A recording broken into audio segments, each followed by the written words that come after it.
Hello everyone! Today we're going to take a look at my top 10 scale figures of 2016. Now, in order to qualify for this list, figures have to have been released or re-released in 2016. They have to be something that I own, and as the title suggests, they need to be scale figures as well. However, before we begin with my top 10 figures, I do want to give an honorable mention to two figures from a series that I just tried out in 2016 and really enjoyed, and that would be the Kingdom Hearts Riku and Halloween Town Sora PlayArt Kai figures. Now, I am familiar with the PlayArt series since I own a few from some Final Fantasy series and from Kingdom Hearts as well. However, I hadn't tried PlayArt Kai before, and I thought, hey, why not give it a shot when these two were announced, because I didn't have the Halloween Town Sora for the PlayArt series, and I really enjoyed them. Like, they're a little bigger than the PlayArt figures, so they're easier to pose, and I just get more enjoyment out of them because of that, and also because I like larger figures to begin with. So I'm really happy to include these into my collection, and I've just jumped down another rabbit hole of figures, and my wallet really wants to thank Square Enix for this. Seriously, thank you. My wallet is not happy with me now because these are pretty expensive. But enough about this. Let's move on to my top 10 list, and we'll start off with number 10, the ArtFXJ Dark Magician figure produced by Kotobukiya. Now, I was so happy when Kotobukiya announced that they were going to re-release their Yu-Gi-Oh line, because this is a figure that I wanted but was a little more expensive than I wanted to pay for on the aftermarket.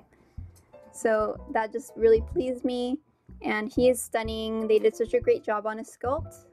Like, the clothes has really nice wrinkles, and the way that they decided to make him like float like this is really nice. Instead of doing a metal pole, they did like this transparent plastic with a gradient on it that makes it kind of look like a cloud of smoke or something. So that's really cool, the effect they decided to go with for him.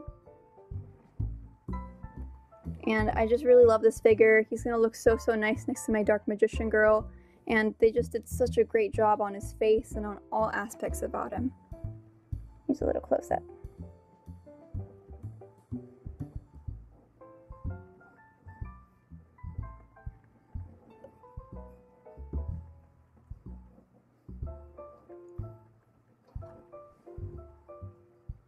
At number 9, we have the Gem Kamui figure produced by Mega House.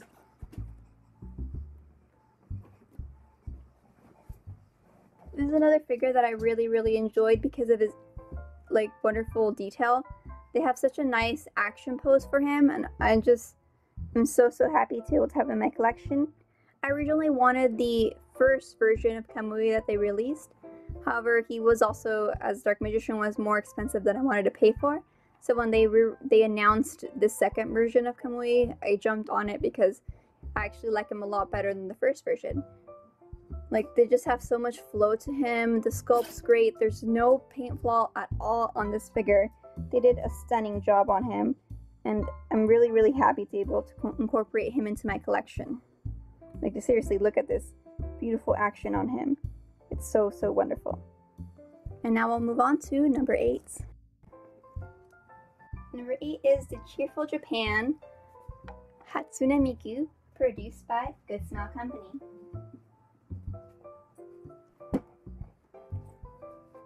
This is a figure that I had on my wish list for a while, but that I wasn't able to get because of the aftermarket price.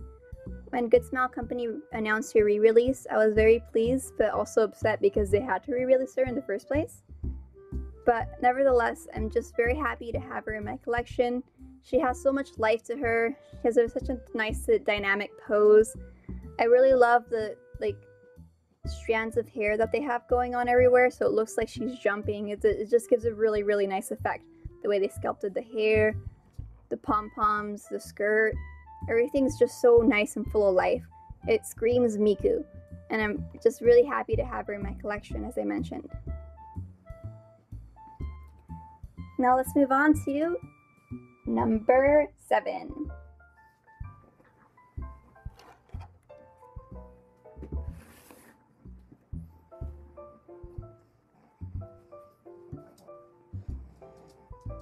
And that is the ArtFXJ Red and Pikachu figure produced by Kotobukiya.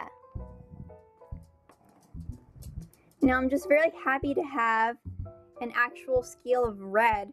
Like Pokemon scales that aren't those tiny Mega House figures are great. And I just love the fact that Pikachu is chubby. They use their original, game version of Red with the black hair. I think he has red hair. He has black hair in the manga as well. But the way I remembered him was with black hair. And he just looks so stunning. They did such a nice pose for him. There aren't any really big paint flaws, though there is the paint is not perfect on some places. It does bleed a little bit into the red, like when it comes to the pocket. But I'm still just really happy with the figure. And let's give a close up on the face.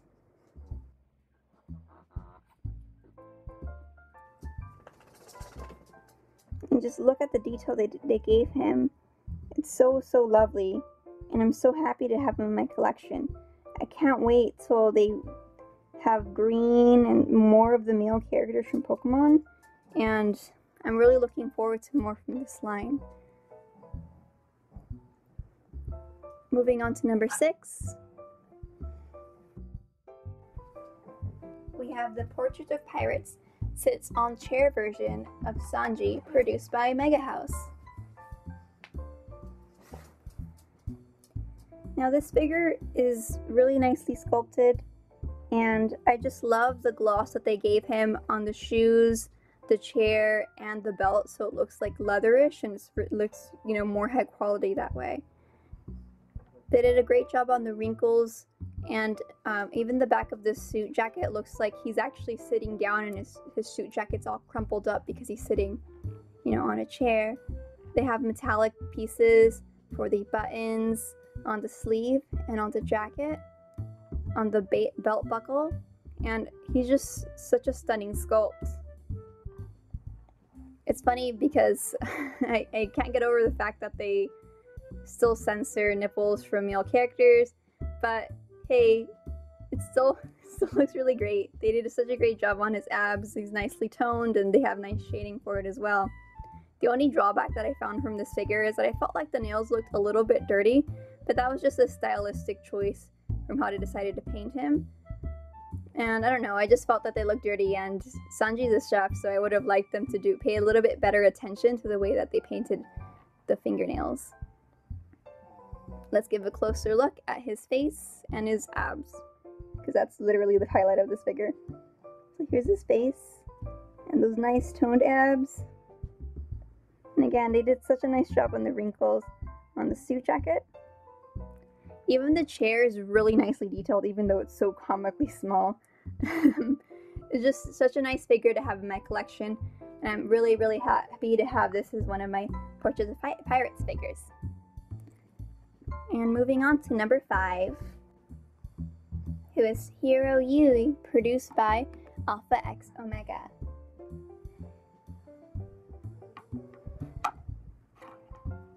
Now this figure gives you 2 options for you to pose him in, and one is just like this in his regular attire.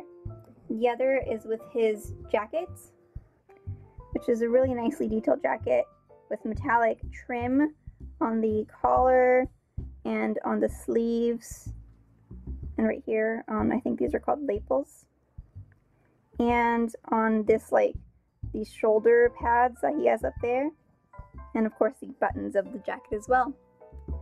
Right now I have him posed like this though, in just his regular attire, and I'm quite happy with it. I might put the flare on the jacket on when I get some other figures I'm expecting to come in later this month.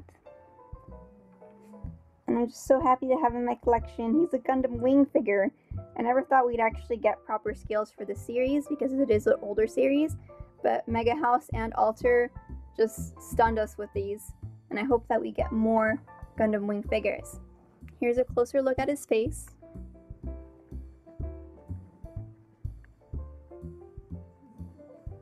And some of the details on him.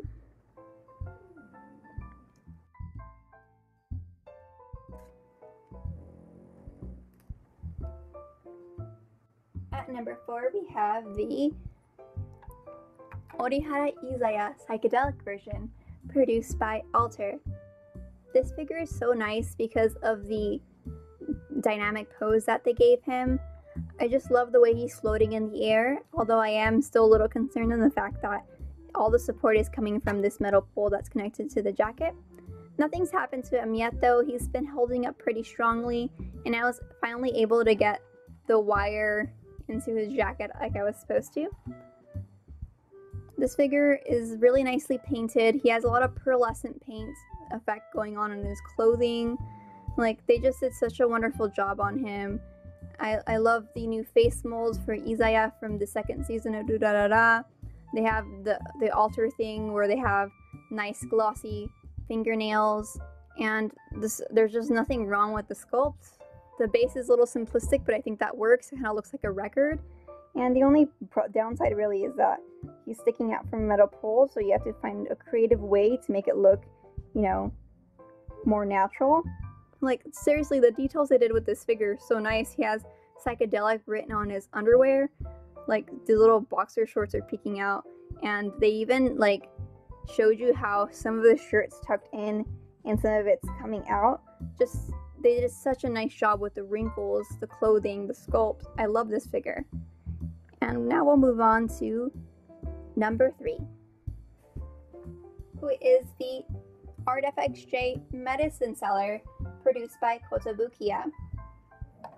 I'll be perfectly honest and say that I haven't seen this series yet, but I couldn't pass up this figure. He looks so great. I love the base that he comes with. Like, it's just so remarkable, and I just can't believe what a wonderful job they did on this figure. Like, I've seen people who kind of make it glow because they put some lighting on here, which is awesome. I haven't done that myself, but there's nothing wrong with this figure. Like, the sculpting's great, and they did such a great job. The colors look kind of like contrasting, but it works for him, and that's just, of course, how the character is in the series. And I just love what they did with this, and he's such a wonderful figure. It's one of those, like, I don't know, soothing, relaxing figures that I just needed for my collection, and I like having him next to Natsume from the Book of Friends, and I think they look really, really nice together. There's not really much to look on the back of it, but obviously you're meant to display him, you know, like this. This part isn't connected to anything, so you can just put it wherever you want. And there's no other, like, larger base. He's sitting on his base and he comes connected like that, which I love. Here's a closer look at the face and the details. And they did metallic finishes on the pipe and on here, you know, on here as well, his dagger. And the paint is really nice. It doesn't have a whole lot of shading going on, but it's just such a lovely, lovely figure. And I love him. I really do. Even though I haven't seen the series yet, I really need to watch it. I feel really guilty for not having seen it before. But we'll move on to number 2.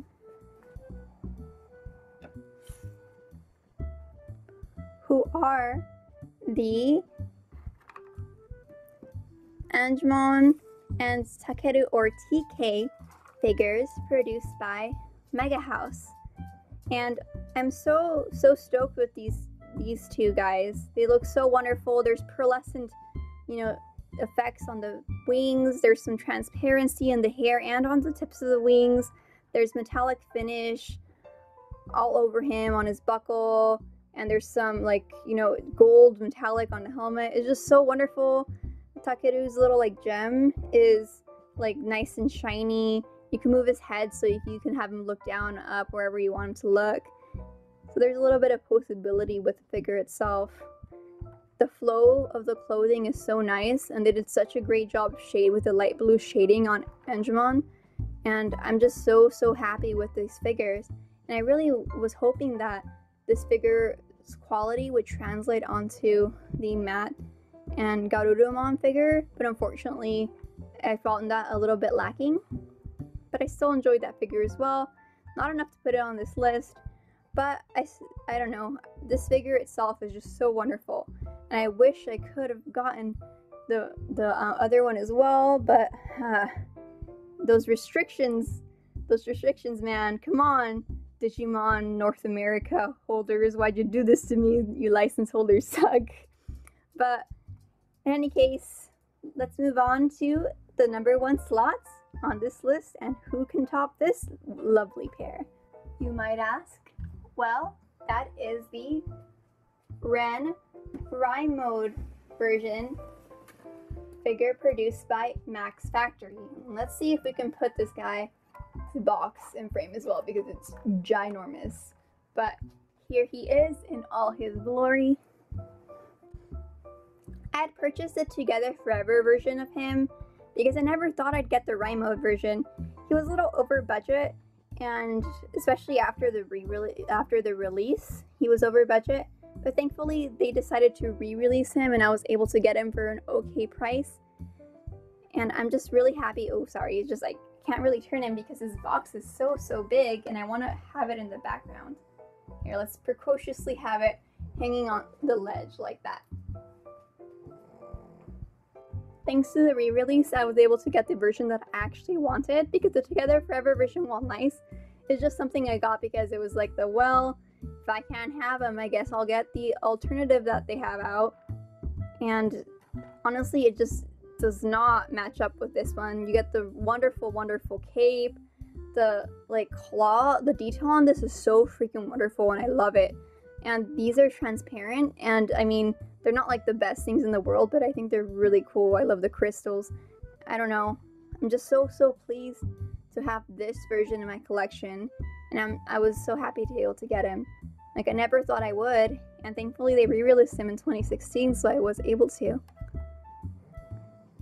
Max Factory did such a wonderful job on him, and I'm just so wowed that I'm able to have this figure in my collection at all. And I can't wait till a figure that's coming out later this month comes in, so I can have them displayed together. Seriously though, this figure is just so mind-blowing, and that box is quite large. Like, it's so hard to store, but you know, figure collection problems, right? Anyway, I hope that you enjoyed my top 10 figures of 2016. And if you'd like to do this sort of thing, it'd be really cool to see other people's favorite figures of this year. And I hope you guys all have a wonderful day. Goodbye!